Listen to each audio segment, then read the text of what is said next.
বইরস চ্যানেলে আমরা আজকে শুরু করছি হুমায়ূন আহমেদ মিসির আলী সিরিজের উপন্যাস মিসির আলীর অমীমাংসিত রহস্য। আজ ১১তম পর্ব। জি আচ্ছা স্যার। উনি ঘুম থেকে ওঠেন কখন? বুড়ো মানুষ তো স্যার, রাতে ঘুম হয় না, ফজর ওয়াক্তে ঘুম ভাঙে। আমি খুব ভোরেই ওর সঙ্গে কথা বলবো। জি আচ্ছা স্যার। তুমি চলে যাও, আমার আর কিছু লাগবে না। মজিদ তবুও দাঁড়িয়ে রইল। মিসির আলী বললেন, কিছু বলবে?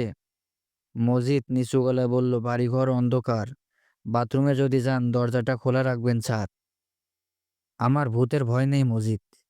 স্যার, ভূতের ভয় আমারও ছিল না, কিন্তু এই দুনিয়ায় অনেক কিছুই আছে আমরা কতটা জানি।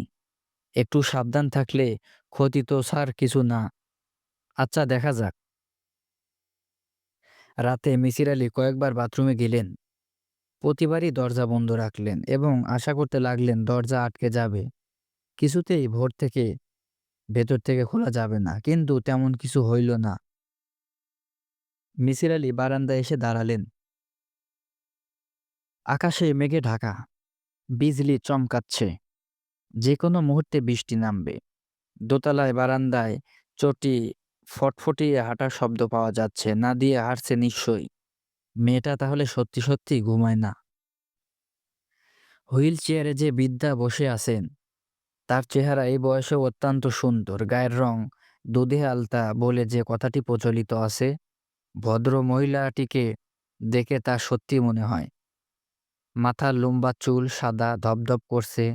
ধপধপ সাদা চুলেরও যে আলাদা সৌন্দর্য আছে, তা এই বৃদ্ধকে দেখেই বোঝা যায়। বৃদ্ধার হুইল চেয়ার ধরে যে মেয়েটি দাঁড়িয়ে আছে, তার গায়ের রং শ্যামলা হলেও সুশ্রী। এই মেয়েটির নাম সালেহা। কাজের মেয়ে বলে তাকে মনেই হয় না। মাথায় ঘোমটা দেওয়া বলে সালেহাকে কেমন বউ বউ মনে হচ্ছে। মিসির আলি বৃদ্ধার সামনে বসতে বসতে বললেন, আপনি কেমন আছেন? বৃদ্ধা নরম গলায় বললেন, বাবা, আমি ভালো আছি। এই বয়সে বেঁচে থাকাই ভালা। আমি আমার পরিচয় দিয়ে নেই। আমার নাম মিসির আলী।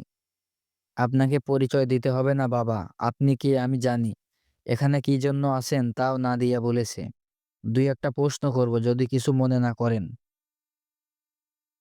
কিছু মনে করব না, আপনি যত ইচ্ছা প্রশ্ন করেন। সব প্রশ্নের জবাব ঠিক মতো দিতে পারবো কিনা তাও তো জানি না, বয়স হয়ে গেছে। ঠিক মতো গুছিয়ে কিছু বলতে পারি না।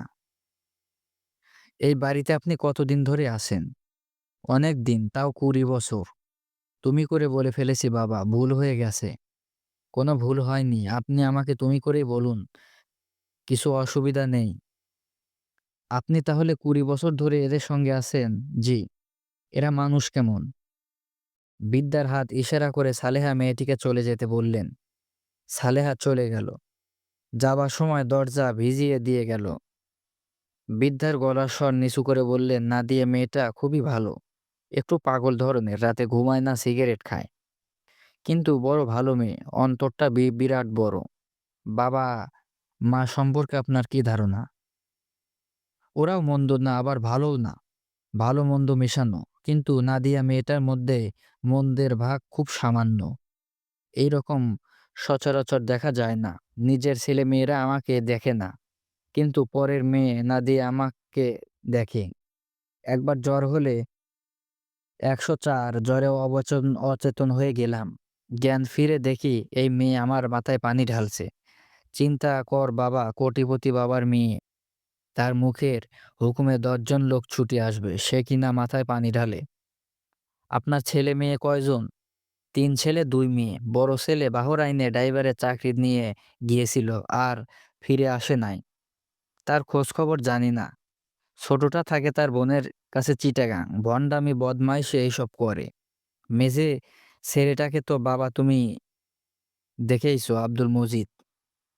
মিসির আলী বিস্মিত হয়ে বললেন, আব্দুল মজিদ আপনার ছেলে? হ্যাঁ বাবা, আমি জানি। সে তোমাকে বলে নাই যে আমি তার মা?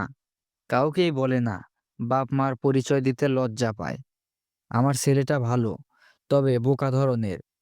বোকা বললেই ভালো। বয়স তো আমার কম হয় নাই, আমি দেখেছি এই জগতে বোকারাই ভালো। বোকা বলছেন কেন? আমার কাছে তো বোকা মনে হয় না।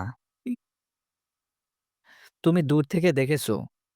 তোমার জন্য তোমার কাছে বোকা মনে হয় না, আসলে বোকা। এই বাড়িতে একটা বাচ্চা মারা গিয়েছিল। আপনার মনে আছে? হ্যাঁ, আছে। কি ব্যাপার বলুন তো? ওই ব্যাপারে কিছু বলতে চাই না বাবা। ওটা একটা অ্যাক্সিডেন্ট। এই দুনিয়ায় অ্যাক্সিডেন্ট তো হয়ই। ছেলের নিয়তি ছিল ভয় পেয়ে মৃত্যু, তাই হয়েছে। নিয়তিকে গালাগাল দিয়ে তো আর লাভ নেই। কারণ আল্লাহ পাক বলেছেন, নিয়তিকে গালি দিও না। কারণ আমি নিয়তি। পরবর্তীতে সময়ে যে দেখা গেল বাথরুমে আপনা আপনি বন্ধ হয়ে যায়। এই সম্পর্কে আপনার ধারণা কি? মনের ভুল। দরজা হয়তো একটু শক্ত হয়ে লাগে।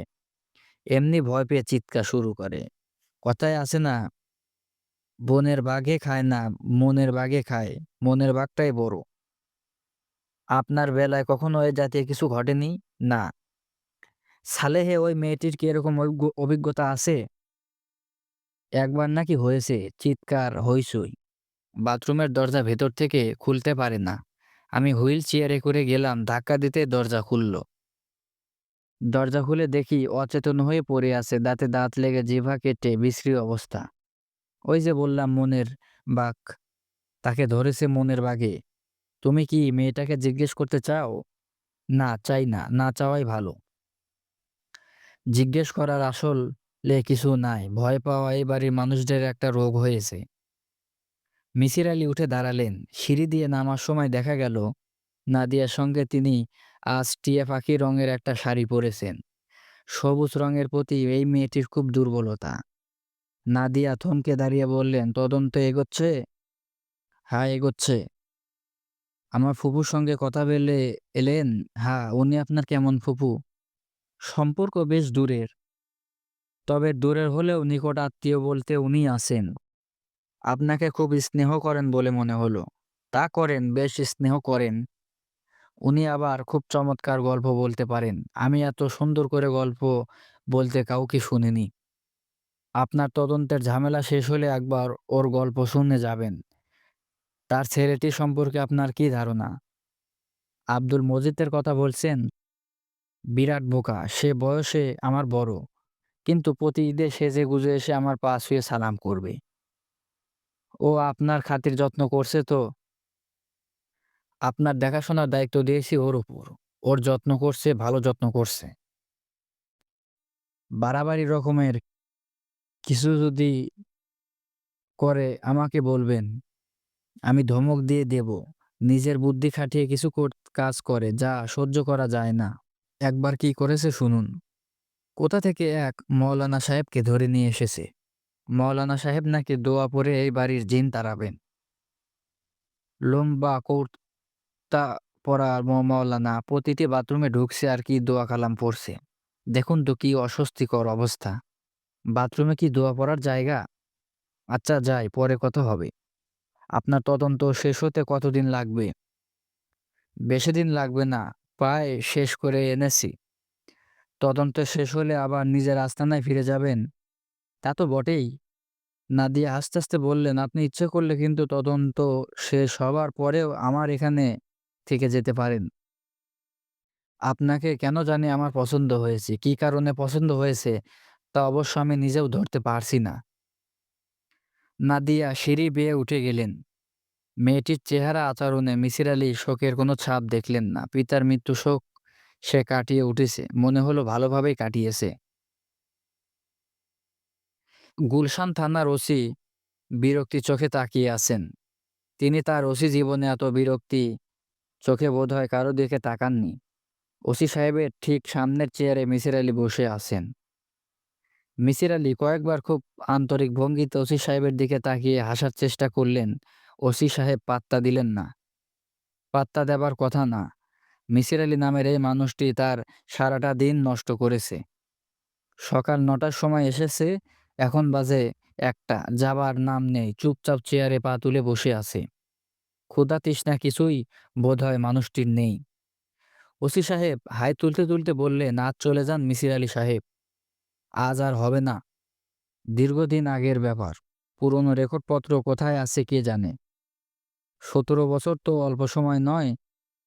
মিসির আলি বরং সন্ধ্যার দিকে একবার আসি। সন্ধ্যার দিকে আসার দরকার নেই। সামনের সপ্তাহে খোঁজ নিয়ে যাবেন। তথ্যটা জানা আমার খুব দরকার। ১৭ বছর আগে বাথরুমে অল্প বয়সী একটা ছেলে মারা গিয়েছিল। এ বিষয়ে থানায় কোনো জিডি এন্ট্রি করা হয়েছে কিনা? পোস্টমর্টম হয়েছে কিনা? হয়ে থাকলে তার রিপোর্ট দিন। ওসি সাহেব অহিংসু গলায় বললেন, মিসির আলি সাহেব, দেশটা বিলেত বা আমেরিকা না, এটা বাংলাদেশ। এই দেশে ১ সপ্তাহ আগের জিনিসই পাওয়া যায় না। আপনি এসেছেন ১৭ বছর আগের ব্যাপার নিয়ে। আমার খুব প্রয়োজন ছিল। ১৭ বছর আগে কি ঘটেছিল তা নিয়ে মাথা ঘামিয়ে লাভ নেই। বর্তমানে কি ঘটেছে তা নিয়ে মাথা ঘামান। পাওয়া যাবে না বলছেন? পাওয়া না যাবারই কথা। রেকর্ড নিশ্চয়ই কোথাও রাখা হয়। তা রাখা হয়, ফাইলের গুদামে পড়ে থাকে। একসময় পোকায় কাটে। আমার ধারণা যে রেকর্ডের কথা বলছেন এখন ওই পোকার পেটে। খুঁজে দেখবেন না? ওই পোকার পেট চিরতরে খুঁজতে বলছেন? জি না, গুদামের কথা বলছি।